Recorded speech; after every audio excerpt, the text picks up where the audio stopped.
భగీరథ ప్రయత్నం. భగీరథ ప్రయత్నం అనే ఒక ప్రసిద్ధ సందర్భం మరియు సాంస్కృతిక ఉపమానం. దీనికి రెండు ముఖ్యమైన అర్థాలున్నాయి. పురాణ కథనం. భగీరథ ఒక పురాణంలో ప్రముఖ రాజు.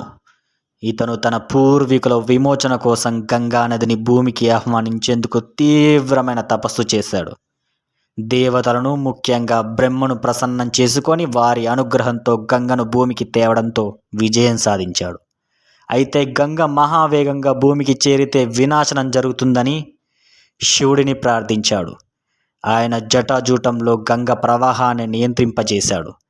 చివరికి భగీరథుడు తన పితృదేవతలకు గంగాజలం సమర్పించి వారికి మోక్షం కలిగించాడు. ఆధునిక అర్థం: భగీరథుడు అనే కష్టాలను ఎదుర్కొని గంగను భూమికి తీసుకొచ్చినట్లుగా అత్యంత శ్రమతో, పట్టుదలతో, దృఢ సంకల్పంతో చేసిన ఏదైనా ప్రయత్నాన్ని భగీరథ ప్రయత్నం అని అంటారు. అంటే ఒక లక్ష్యాన్ని సాధించేందుకు అపారమైన కష్టపడే ప్రయత్నాన్ని సూచించే సాంస్కృతిక ఉద్ధరణ ఇది.